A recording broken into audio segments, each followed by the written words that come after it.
Hola, ¿qué tal? Soy Matías Rebolledo y seguimos aquí en Kinótico, en nuestro set de la 21ª edición del Festival de Sevilla. Como siempre en Kinótico tenemos lo mejor del talento nacional e internacional que va a pasarse por la capital hispalense. Hoy hay que vestirse de honor para celebrar a este precisamente Giraldillo de Honor del Festival de Sevilla. Don David Puttnam, how are you doing today, sir? I'm doing good. After a late night, I feel good. Para quien no lo sepa, si alguien no se ha enterado, es un productor mitiquísimo de la historia. Solo por mencionar algunos títulos, La Misión, Carros, fuego, el expreso de medianoche. No acabaríamos nunca mencionando la carrera de David Puttnam. So, sir, the very first question is a little bit obvious, but I wanted to ask you, what's your relationship with Sevilla, with the city? Have you been there before? No, my wife has been here and been telling me for years that I should come here. So I decided to wait until I was in my 80s. You know, it's a good thing to leave some things last. Okay. So yeah, it's been a wonderful treat. It's a beautiful, beautiful city. I will have that in mind. I think it's kind of obvious, but since your award is honorary, I wanted to ask you, how would you like people to think of you, of your career, when they think about you? Because you've been around for almost 40, 50 years in Yep. cinema. So what do you think is your legacy to cinema? I don't know. It's a very good question. There was a documentary made recently in Ireland about me.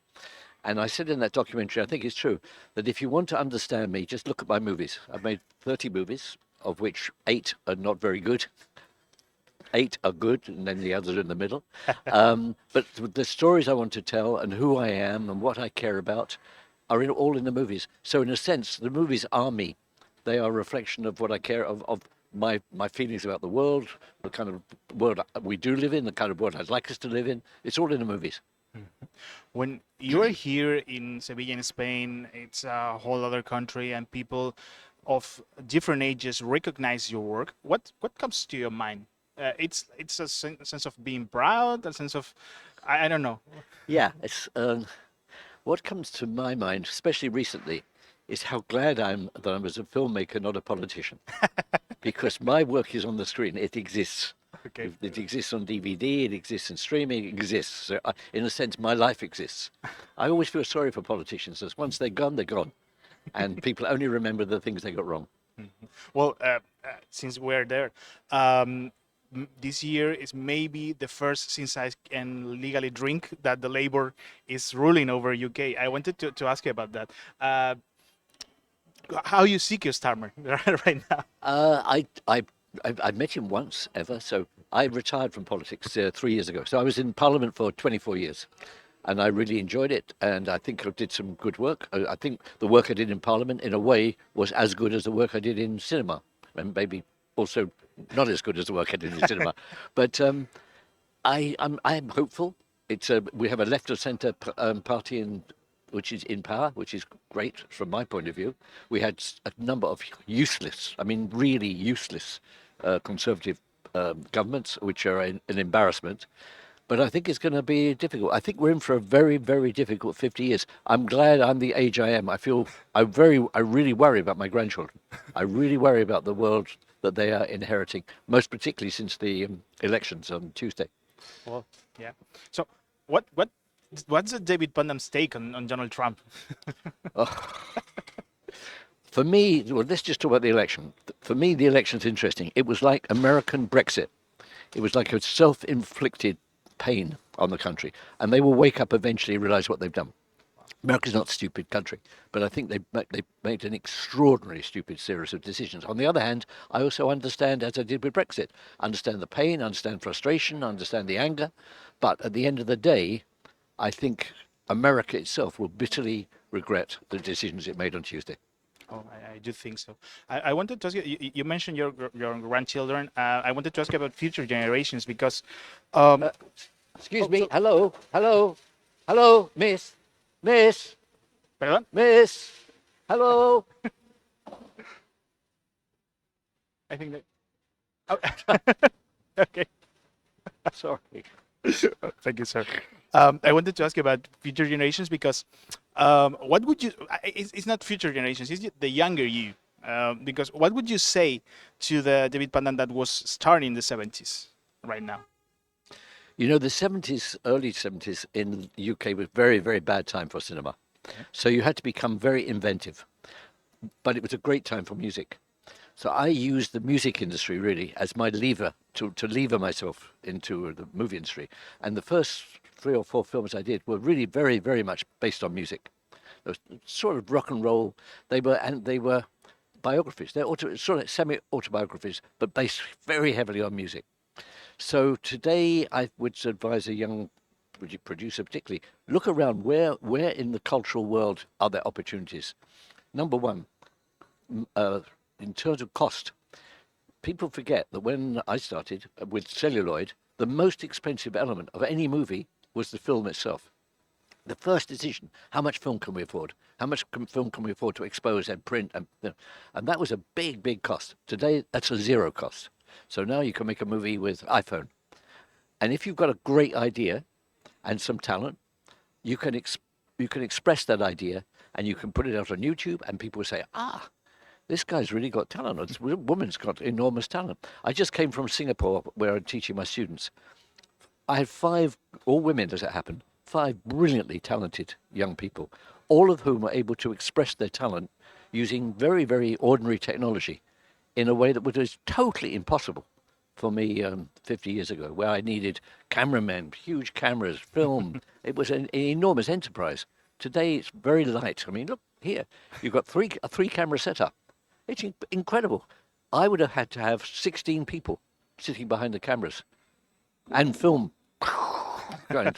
It's the opportunity to present yourself as talented with something to say is greater now than it was 50 years ago. Since we're talking about 50 years ago, have you seen Gladiator 2? No, I haven't. You know, but I did Ridley's first film many years ago. Yeah. And he's a good friend. We've stayed friendly, and he's very excited, very nervous. So I'm looking forward to it. What's the secret for him, for you to be so active, to be so bright, to be so articulate, to be so in the 80s? It's an interesting question. You know, both of us came out of, like my colleague Alan Parker, we all came out of advertising. Therefore, we always were audience focused. I mean, I know it's not fashionable to say because we're supposed to be artists. No, we were audience. Is how can we find the audience and how can we meet the audience halfway? How can we tell the audience stories we want to tell, but in terms that they will excite them and interest them? And I think Ridley's never lost that. He's never lost the excitement of generating an audience. Also, he loves the process. He loves the process of filmmaking. He would do, if no one paid him anything, he'd still be on a set making orders and and working. I'm a bit of a work freak. He's a total work freak.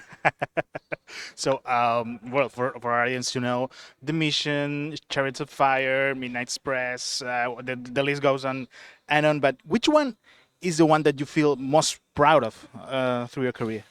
Proud's the wrong word. The one I have the most affection for is Local Hero. It's the one that's closest to me. It's why I live where I live in Ireland. It's how I discovered working with a community and the importance of community. So Local Hero, in terms of who I am, is the closest film that I ever produced. Mm-hmm. Well, actually, I wanted to ask about the mission because Jeremy Irons is going to be here this week also. I wanted to take you back to that shooting. How was that? How was the whole process of the mission? Because it feels like so extremely complicated to get that. It was. We were lucky in one sense. I put a crew together for The Killing Fields, which was Roland Joppy's first film. And we put together an amazing crew, amazing unit, and we worked in the Thai-Cambodia border in tough conditions. So what happened, we were like battle hardened, if you know. I had pretty well the same unit that went to Colombia to do the mission. And we were such a team, and such a really tight team. It was like, you know, if you're going to play for Seville or Betis, and you get one of those teams where everyone is good, every position is good, and you feel, well, this is a privilege. Goalkeeper's great, the striker's great. And it was a bit like that. I was working with a team where every element of it, midfield, all was good. And that is what saw us through, because it was a very, very tough film to make. But I think the sense of unity, purpose, pride, a lot of pride, is what made it possible in what was at sometimes looked like impossible situation. Speaking about impossible situations, you were once, correct me if I'm wrong, the head of Colombia, right? The Colombia studio. So I wanted to ask about the differences of that system in the 80s and nowadays. Do you think that will be a a young filmmaker will be able to do the things that studios allow them to do in the 80s nowadays? It's a really, again, it's a very interesting question.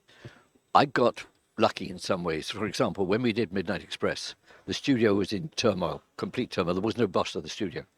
And we were shooting in Malta. And I don't think the executives in the studio knew where Malta was. So we were left completely alone to get on with the movie. In today's system, they would know exactly where you are. They know how much you're spending every day. They know everything about everything just because of the communication systems. It would be very, very difficult to get that kind of freedom. We had a lot of freedom to get that kind of freedom. I listened to Francis Coppola the other day talking about filmmaking at exactly the same time. We had enormous levels of freedom, enviable, really enviable levels of freedom, partly because the system wasn't as systemized as it is now. You know, the system was looser, and there were individuals who loved cinema and let you get on with it. Well, this is the last one. I know you are a very busy man today, so I wanted to ask you about the future in the Netflix era, in the major concentration era, because there are now 4 or 5 majors. What do you think is next for cinema as in blockbusters? Do you think there's a way for them to work not in a shared universe, not in in this kind of tendency that we have in the last 10 years? Do you think that adult cinema can make a comeback in a way? Adult as in terms of being directed to that public. I think we have to reframe the question. Okay. Which is, in a sense, what we got to decide what cinema is. And it's pretty fundamental. So for me, I teach all the time. What I try to say to my students is the big challenge is, do you want to make movies for a broad audience, which is a collective, i.e. people are sitting next to each other and they're laughing and they're enjoying or they're frightened, are they the collective? Or, and will absolutely be a big business, for people wearing helmets, so the individualized experience. So the filmmaker really has to say, you know what, this film would be more powerful if it's an individualized experience. People will really react. On the other hand, this movie requires really a big audience. I want to hear people laughing. I want to hear people reacting. And that's a decision. So that's not so much about cinema. It's about what the impact of your story is. It's about stories. In the end, it all comes back to stories. What will be the most effective story? Will that story really work inside a helmet? And I think some can, definitely. Or in a collective experience. And that's a big challenge. And we have to be careful when we use the word cinema, because both are cinema. There's no point in pretending. If you're wearing an interactive helmet, you are enjoying cinema. We just happen to use the word when we think of a place like this. But actually, cinema is more than that. Cinema is ideas, cinema is storytelling, cinema is impact. I want you to believe my truth. That's my movie. When you come out of watching my movie, have you believed my truth? If you have, I've won.